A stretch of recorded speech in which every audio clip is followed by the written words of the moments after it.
जय हिंद। देखिए, हमने लास्ट लेक्चर जो हिस्ट्री का कर रहे थे, तो लास्ट लेक्चर में हमने क्या किया था, गुप्त वंश के बारे में पढ़ा था और उसके साथ में जो हमने दक्षिण भारत के कुछ राजवंश हैं, चोर, चेल और पांड्य, तो उनको भी हमने कवर कर लिया था। ठीक है, तो आज हमें क्या करना है कि आज हमें उसी को अपने आगे बढ़ाना है लेक्चर को, और ये शायद 15 नंबर का लेक्चर बनेगा। और जल्दी आपके एक लेक्चर के बाद ये पूरा अपना मिडवल जो तो ओल्ड हिस्ट्री खत्म हो जाएगी, फिर इसके बाद मिडवल हिस्ट्री और इसके बाद फिर मॉडर्न हिस्ट्री करेंगे। ठीक है, देखिए मैं हमेशा बोलता हूँ कि पढ़ना उतना है जितना जरूरी हो। ठीक है, जीएस एक अथाह सागर है, उसमें से जहाँ से हमारे एग्जाम के लिए पॉइंट बनते हैं वहीं से हमें पढ़ना है। ठीक है, देखिए आज यहाँ पे गुप्त वंश के बारे में हमने लास्ट लेक्चर में किया था, और गुप्त वंश के बारे में हमने पढ़ा था कि जो तो भारतीय इतिहास का स्वर्णिम युग कहा जाता है। ठीक है, क्यों कहा जाता है? क्योंकि गुप्त वंश के समय में बहुत सारी खोजें हुई भारत में। ठीक है, बहुत सारे दार्शनिक भी पैदा हुए, कई सारे खगोल शास्त्र से संबंधित जो हो तो काफ़ी सारी चीज़ों की खोज हुई थी। ठीक है, यहाँ पर बहुत महान जो हो तो लोग पैदा हुए, जैसे कालिदास जैसे दार्शनिक व्यक्ति। ठीक है, तो यहाँ पे बहुत जो हो तो बुकें भी लिखी गई इन लोगों के द्वारा, तो वो बुकें कई बार हमारे एग्जाम में आती हैं। ठीक है, तो उन बुकों के बारे में हम थोड़ा सा देख लेते हैं। जब मैंने लास्ट लेक्चर लिया था तो उसमें भी हमने कुछ बुकों के बारे में जो हो तो डिस्कस किया था कि कौन कौन सी बुकें लिखी गई हैं। ठीक है, लेकिन आप देखेंगे कि ये जो हो तो जैसे आप छोटी मोटी किताब जैसे लूसेंट वगैरह से देखेंगे तो ये सारी बुकों के आपके नाम नहीं मिलेंगे। तो जो साथी जो हो तो लूसेंट का सहारा लेते हैं तो वो इन सारी चीज़ों को अपने पॉइंट में जरूर ऐड कर लेंगे। ठीक है, कहीं पे भी। तो देखिए जो कालिदास हैं, तो कालिदास की जो बुकें हैं तो कौन कौन सी हैं? मालविकाग्निमित्रम। कौन? मालविकाग्निमित्रम। ठीक है, तो ये क्या है? एक प्रेम कथा है। जो मालव देश है, तो मालव देश की जो राजकुमारी होती है मालविका। कौन? मालविका। यहाँ से नाम से स्पष्ट देखिए क्या है? मालविका। ठीक है, और जो विदिशा के जो राजा होते हैं अग्निमित्र, यहाँ से क्या है? ये अग्निमित्र। ठीक है, तो मालविका और अग्निमित्र की प्रेम कहानी के बारे में बताया गया। ठीक है, तो ये भी आपको थोड़ा सा याद रखना है। बाकी देखिए इन्होंने कौन सी रचना की? मेघदूत की मालिकाग्निमित्रम की अभिज्ञान शाकुंतलम की। ठीक है, तो पूछेगा कि अभिज्ञान शाकुंतलम में किसका वर्णन किया गया है? तो इसमें राजा दुष्यंत और शकुंतला की प्रेम विवाह प्रेम कथा के बारे में बात की गई है। ठीक है, ऊपर वाले में मालविका और अग्निमित्र के बारे में और नीचे वाले में दुष्यंत और शकुंतला के बारे में। ठीक है, तो ये चीज आपको याद रखनी है। फिर उन्होंने कुमार संभवम की रचना की, रघुवंशम की रचना की, और ऋतु संहार और विक्रमोर्य सीएम। ठीक है, तो इसकी भी इन्होंने रचना की थी। तो जो ये ऊपर की बुकें हैं 1 2 3 4 5, तो ये 5 वेरी वेरी इंपॉर्टेंट है, इनको भी थोड़ा सा आपको रिवीजन में रखना है। बाकी ये हमेशा पूछी जाती हैं 5। ठीक है, रघुवंशम तक। आगे देखें तो ये भी इंपॉर्टेंट है, वेरी वेरी। विष्णुदत्त ने किसकी रचना की थी? पंचतंत्र की। किसकी रचना की थी? पंचतंत्र की। ठीक है, किसकी रचना की थी? पंचतंत्र की थी। ठीक है, तो ये भी आपको याद रखना है, किसकी रचना की थी? पंचतंत्र की। तो ये भी आपको याद रखना है। अब यहाँ पे आगे यदि देखें विशाख दत्त की, तो विशाख दत्त ने देवी चंद्रगुप्तम की रचना की थी, और इसके अलावा मुद्रा राक्षस की। किसकी? मुद्रा राक्षस की रचना की थी। मुद्रा राक्षस की रचना की थी। ठीक है, किसकी रचना की थी? मुद्रा राक्षस की रचना की थी। अमर सिंह की बात करें, ये भी काफी फेमस है, अमर कोश की रचना की थी। किसकी? अमर सिंह ने अमर कोश की रचना की थी। ठीक है, शूद्रक की बात करें यदि हम, तो इन्होंने मृच्छ कटिकम की रचना की थी। किसकी? मृच्छ कटिकम। ठीक है, मृच्छ कटिकम। ठीक है, इसका अर्थ क्या है? मिट्टी का खिलौना। क्या है? मिट्टी का खिलौना। ठीक है, तो इसे आप पूरा ऐड कर लीजिएगा, मिट्टी का खिलौना। ब्रह्मगुप्त की यदि हम बात करें, तो ब्रह्मगुप्त ने ब्रह्म सिद्धांत की रचना की थी। किसकी? ब्रह्म सिद्धांत की। ठीक है, किसकी रचना की थी? ब्रह्म सिद्धांत की रचना की थी। तो ये भी आपको याद रखना है, किसकी रचना की थी? ब्रह्म सिद्धांत की। ब्रह्म सिद्धांत की रचना की थी। यदि हम यहाँ पे बाण भट्ट की बात करें, मैं थोड़ा सा कैमरे में देख लेता हूँ ये आ रहा है कि नहीं। जी बिल्कुल आ रहा है, यहाँ पे आ रहा है। ठीक है, देखिए यहाँ पे जो बाण भट्ट है, तो बाण भट्ट ने किसकी किसकी रचना की थी? हर्षचरित की। किसकी? हर्षचरित की रचना की थी। ठीक है, हर्षचरित की रचना की थी बाण भट्ट ने। और किसकी रचना की थी? कादम्बरी की। किसकी? कादम्बरी की। किसकी रचना की थी? कादम्बरी की। इसके अलावा बाण भट्ट ने और किसकी रचना की थी? तो बाण भट्ट ने एक पुस्तक और लिखी थी, उसका नाम मुझे इसकी पूरा माइंड से, इसके आगे देखिए अभी याद आता है तो बताता हूँ। एक और थे धन्वंतरी। कौन? धन्वंतरी। कौन थे? धन्वंतरी। तो उन्होंने किसकी रचना की थी? शल्य शास्त्र की। किसकी रचना की थी? शल्य शास्त्र की रचना की थी। ठीक है, किसकी रचना की थी? शल्य शास्त्र की रचना की थी। ठीक है, तो ये किससे संबंधित थी? चिकित्सा से। किससे संबंधित थी? चिकित्सा से संबंधित थी। ठीक है, देखिए अब मुझे इसका याद आ गया। जो बाण भट्ट है तो इन्होंने इसकी रचना की थी अष्टांग हृदयम। किसकी? अष्टांग हृदयम। किसकी रचना की थी? अष्टांग हृदयम। ठीक है, किसकी रचना की थी? अष्टांग हृदयम। तो ये भी किससे संबंधित थी? चिकित्सा से संबंधित थी। किससे संबंधित थी? चिकित्सा से संबंधित है। ठीक है, तो इतनी चीजें आपको याद रखना है। कालिदास की जो बुकें हैं रघुवंशम तक तो वेरी इंपॉर्टेंट है। विष्णु दत्त की पंचतंत्र वेरी इंपॉर्टेंट है। विशाख दत्त की मुद्रा राक्षस ये वेरी इंपॉर्टेंट है। ठीक है, इसको आपको जरूर याद रखना है। अमर सिंह की अमरकोश पूछी जाती है। शूद्रक की मृच्छकटिकम वेरी इंपॉर्टेंट है। ब्रह्मगुप्त की ब्रह्म सिद्धांत पेपर में आती है हमेशा।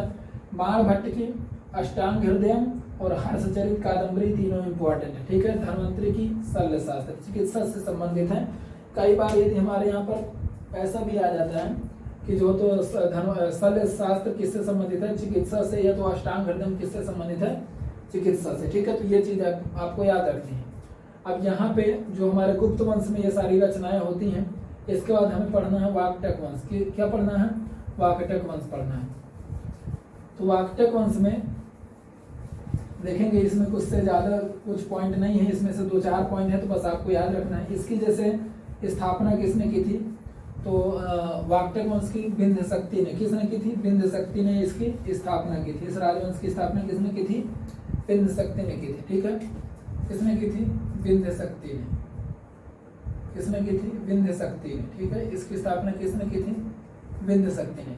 पूर्व में ये वाकटक वंश के लोग किसके अधीन काम करते थे? सातवाहनों के। किसके अधीन काम करते थे? सातवाहनों के अधीन काम करते थे। ठीक, सातवाहन वंश के जो अधीन थे वो उनके समय पर ये काम करते थे। ठीक है, यदि हम आगे बात करें यहाँ पे तो पूछेगा कि जो गुप्त वंश और शक वंश, गुप्त वंश और शक वंश, इन दोनों के बीच में कौन सा राजवंश था? तो वाकटक वंश। मतलब गुप्त वंश और जो शक वंश के बीच का जो राज्य क्षेत्र था वो कौन था? वाकटक लोगों का। किसका था? वाकटक लोगों का क्षेत्र जो है तो शकों और गुप्तों के बीच में था। ठीक है, इसके बाद यदि बात करें हम तो आगे ये 2 शाखाओं में विभाजित हो जाता है, प्रधान शाखा और वसीम शाखा। प्रधान शाखा और वासीम शाखा। ठीक है, तो ये हमारे लिए इतना ही था। तो यहाँ पे आपको ये याद रखना है कि जो संस्थापक हैं तो विंध्य शक्ति हैं। पूर्व में ये किसके अधीन काम करते थे? तो सातवाहनों के अधीन काम करते थे। और गुप्त वंश और शक वंश के जो तो साथ में गुप्त वंश और शक वंश के बीच में इनका जो है तो क्षेत्र था। ठीक है, अब इसे थोड़ा सा इरेज करके साफ करके थोड़ा सा, क्योंकि मुझे इरेजर भी नहीं मिल रहा तो मैं ढूंढ के अभी इसे सही करके फिर आगे हम पढ़ते हैं वर्धन वंश या पुष्यभूति वंश। ठीक है, देखिए यहाँ पे आगे समझते हैं। यहाँ पे क्या हुआ कि जब वर्धन वंश यानी हर्षवर्धन वंश, ठीक है, तो इसको पुष्यभूति वंश या तो वर्धन वंश के नाम से जाना जाता है। ठीक है, यहाँ पे इसका संस्थापक कौन था? तो पुष्यभूति था। कौन था? पुष्यभूति था। ठीक है, कौन था? पुष्यभूति था। ठीक है, पुष्यभूति वंश का संस्थापक पुष्यभूति था। ठीक है, इसे किस नाम से जाना जाता है? वर्धन वंश या तो पुष्यभूति वंश के नाम से। ठीक है, आगे यदि हम बात करें तो इन्होंने अपनी राजधानी कहाँ पर बनाई? थानेश्वर में। कहाँ पर बनाई? थानेश्वर में बनाई। कहाँ पर बनाई थी? थानेश्वर में बनाई थी। ठीक है, कहाँ पर बनाई थी? थानेश्वर में बनाई थी। यदि इसकी हम बात करें कि मुख्य रूप से कौन संस्थापक बना तो प्रभाकर वर्धन। कौन बना? प्रभाकर वर्धन। प्रभाकर वर्धन ने मतलब स्वतंत्र जो तो अपने राज्य को क्या बना लिया? स्वतंत्र बना लिया। ठीक है, यहाँ पर जब इसके पहले हमने क्या पढ़ा था? गुप्त वंश। ठीक है, तो जब गुप्त वंश का पतन होने लगता है तो ये वंश हमारे जो तो सामने निकल करके आते हैं, पुष्यभूति वंश या वर्धन वंश। ठीक है, और भी बहुत सारे छोटे छोटे राजवंश आते हैं जिनमें से वर्धन वंश एक सबसे बड़े शक्तिशाली राज्य के रूप में उभर करके सामने आता है। ठीक है, इसके बाद गुप्त वंश के पतन के बाद। ठीक है, तो जिसने स्वतंत्र राष्ट्र की घोषणा कर दी वो कौन था? प्रभाकर वर्धन है। ठीक है, नींव इसने रख दी थी और ये स्वतंत्र हो गया पूरी तरीके से। अब यहाँ पे वर्धन वंश थोड़ा सा हमारे लिए इम्पोर्टेंट हो जाता है। अभी हमने पढ़ा था वाकटक वंश, वो उतना इम्पोर्टेंट नहीं था, लेकिन ये ज्यादा इम्पोर्टेंट है। ठीक है, प्रभाकर वर्धन के 3 संतानें होती। ठीक है, इसकी शादी किसके साथ होती है? तो यशोमती के साथ हो जाती है। ठीक है, अब इनसे 3 संतानों की उत्पत्ति होती है। ठीक है। तो कौन कौन सी है वो संतानें? एक का नाम है क्या? एक का नाम है राज्यवर्धन। क्या नाम है? राज्यवर्धन, ठीक है। कौन है? राज्यवर्धन। कौन है? राज्यवर्धन। दूसरे का नाम क्या है? हर्षवर्धन। दूसरे का नाम क्या है? हर्षवर्धन, ठीक है। दूसरे का नाम क्या है? हर्षवर्धन। और कौन है? राजश्री। कौन है? राजश्री, ठीक है। राजश्री, तो राजश्री ये इनकी बहन है और ये हर्षवर्धन है, ठीक है। हर्षवर्धन और यहाँ पे राज्यवर्धन। आगे इसमें क्या होता है कि जो राजश्री है इसका विवाह हो जाता है किसके साथ? ग्रहवर्मा के साथ। कहाँ से? ग्रहवर्मा के साथ इसका विवाह हो जाता है, ठीक है। किसके साथ हो जाता है? ग्रहवर्मा के साथ इसका विवाह हो जाता है। लेकिन जो एक मालवा का शासक होता है, कौन? मालवा का शासक होता है देवगुप्त। कौन? मालवा का शासक देवगुप्त। कौन होता है? देवगुप्त। तो देवगुप्त ग्रहवर्मा की हत्या कर देता है। किसकी? देवगुप्त जो होता है वो ग्रहवर्मा की हत्या कर देता है, ठीक है। ये कहाँ का शासक था ग्रहवर्मा? ये कन्नौज का था। और ये कहाँ का था? मालवा का था, ठीक है। तो देवगुप्त ने ग्रहवर्मा की हत्या कर देता है। अब जब देवगुप्त ने ग्रहवर्मा की हत्या कर दी तो इधर जो राज्यवर्धन होता है, जो राजश्री का भाई राज्यवर्धन, तो राज्यवर्धन क्या करता है? राज्यवर्धन ये क्या करता है कि देवगुप्त को खत्म कर देता है। किसे?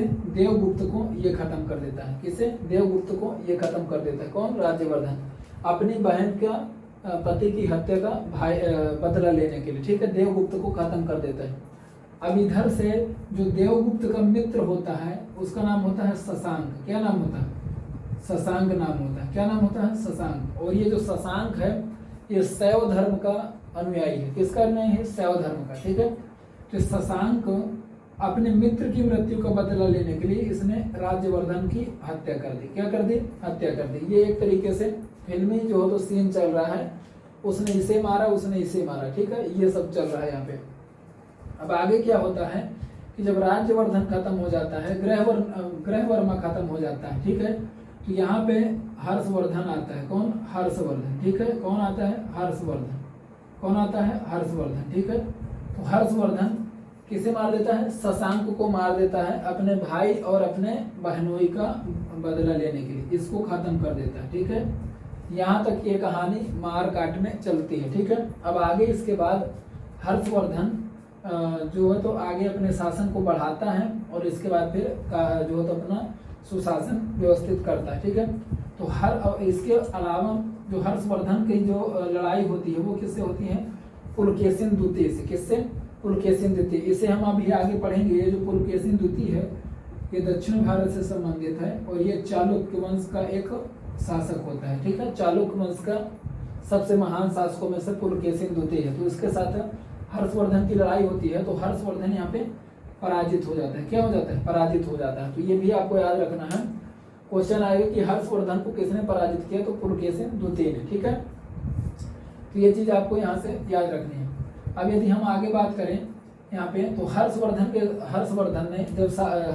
जब शासक बनता है तो ये 16 वर्ष की आयु में लगभग ये शासक बन जाता है। कितने वर्ष की?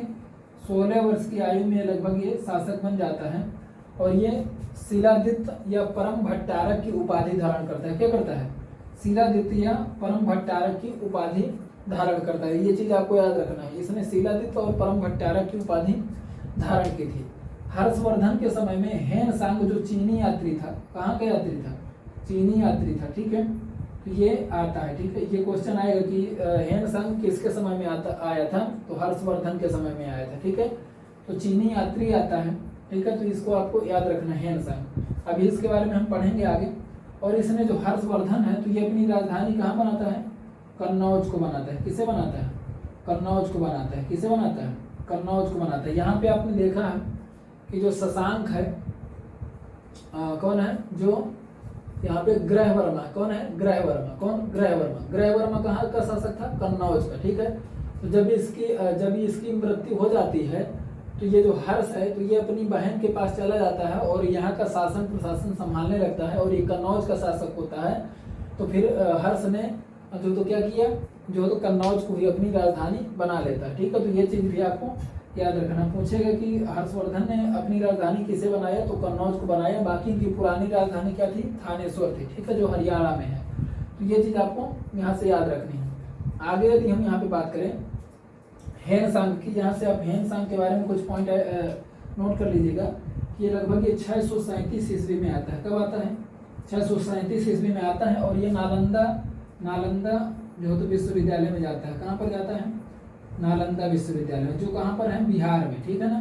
कहाँ पर जाता है, नालंदा विश्वविद्यालय में। और ये क्या करता है, जब ये आता है तो नालंदा विश्वविद्यालय के जो कुलपति होते हैं वो कौन होते हैं, श्रीलभद्र होते हैं। कौन होते हैं, श्रीलभद्र होते हैं। कौन होते हैं, श्रीलभद्र होते हैं, ठीक है। तो ये भी आपको याद रखना है। यहाँ से यदि हम और बात करें तो इससे और कौन सा पॉइंट बन सकता है कि इसको यात्रियों का राजकुमार कहा गया है। यात्रियों का राजकुमार कहा गया है, या क्या कहा गया है, यात्रियों का राजकुमार, यात्रियों का राजकुमार कहा गया, ठीक है। क्या कहा गया है, यात्रियों का राजकुमार कहा गया है। और इसे क्या कहा गया है, तो शाक्य मुनि कहा गया है। क्या कहा गया है, शाक्य मुनि भी कहा गया है। इसी को क्या कहा गया है, शाक्य मुनि भी कहा गया है, ठीक है। तो ये चीज आपको याद रखना है यहाँ से। और ये हम आगे यदि बात करें हर्षवर्धन के समय की, तो हर्षवर्धन के समय में प्रयाग यानी इलाहाबाद में, ये शायद आपको दिख रहा होगा, ये मैं थोड़ा सा इसको और नीचे कर देता हूँ। प्रयाग यानी इलाहाबाद में ये एक हर 5 वर्ष में एक मेले का आयोजन करते हैं। क्या करते हैं, हर्षवर्धन के समय से होता है एक मेला, ये तो कुंभ मेला कहिए, ठीक है। हर 5 वर्ष में, कितने वर्ष में, हर 5 वर्ष में, जिसे क्या कहा गया, महामोक्ष परिषद। क्या कहा गया, महामोक्ष परिषद कहा गया। क्या कहा गया, महामोक्ष परिषद कहा गया था। क्या कहा गया था, महामोक्ष परिषद कहा गया था, ठीक है। तो ये भी आपको याद रखना है। इनका जो दरबारी कवि था तो वो कौन था, बाणभट्ट था। कौन था, बाणभट्ट था, ठीक है। कौन था, बाणभट्ट था, ठीक है। बाणभट्ट के बारे में भी हमने देखा था कि इन्होंने कौन कौन सी पुस्तकों की रचना की थी, हर्षचरित की, कादम्बरी की, ठीक है। तो इन्होंने रचना की थी, ये भी आपको याद रखना। और किसकी ये रचना की थी, अष्टांग हृदय की रचना की थी, जो चिकित्सा से संबंधित थी, ठीक है। और यहाँ पर यदि देखेंगे हम तो हर्षवर्धन ने क्या किया, प्रियदर्शिक और रत्नावली और नागानंद जैसी पुस्तकों का संस्कृत में इनका जो तो क्या करवाया, इनका निर्माण करवाया। क्या करवाया, प्रियदर्शिक, रत्नावली और नागानंद पुस्तकों का निर्माण करवाया, ठीक है। सिंचाई के लिए इसके समय पर जो तो क्या किया गया, सिंचाई के लिए इसके समय पर राहट परियोजना चालू की गई। क्या किया गया, राहट, ठीक है। इसको भी आपको याद रखना है। मथुरा इस समय पर क्या था, सूती वस्त्र के लिए, किसके लिए, सूती वस्त्र के लिए प्रमुख केंद्र था। सूती वस्त्र के लिए प्रमुख केंद्र था, सूती वस्त्रों के लिए प्रमुख केंद्र। तो सीधा सा क्वेश्चन आएगा कि वर्धन वंश के समय या पुष्पवंती वंश के समय, या तो पूछेगा कि हर्षवर्धन के समय में सूती वस्त्रों के लिए प्रमुख केंद्र कौन था, तो मथुरा था, ठीक है। और ये इम्पोर्टेंट पॉइंट है कि प्रांतीय शासक जो होता था, जो प्रांतीय शासक होता था तो उसको क्या बोलते थे, लोकपाल बोलते थे। क्या बोलते थे, लोकपाल बोलते थे, ठीक है। तो क्वेश्चन आएगा कि हर्षवर्धन के समय में जो प्रांतीय शासक होते थे तो उन्हें किस नाम से जाना जाता था, तो लोकपाल के नाम से जाना जाता था, ठीक है। तो ये चीज आपको याद रखना है। यहाँ से हेमसंग को यात्रियों का राजकुमार और शाक्य मुनि कहा जाता था, ये चीज आपको सारी याद रखना है। तो ये मुझे उम्मीद है कि काफी अच्छे से आपको क्लियर हो गया होगा। और यहाँ पे हम जो तो सीरीज कर ही क्या रहे हैं कि सीधी बात नो बकवास, ठीक है। जहाँ सीधे से क्वेश्चन आते हैं तो वही चीज हम कर रहे हैं। तो मुझे उम्मीद है कि ये सारी चीजें आपको समझ में आई होंगी। इसके बाद जो हम नेक्स्ट लेक्चर लेकर के आएंगे तो संभवतः हो सकता है कि उसमें ओल्ड हिस्ट्री खत्म हो जाए। तो आज के लिए इतना ही रखते हैं। जय हिंद।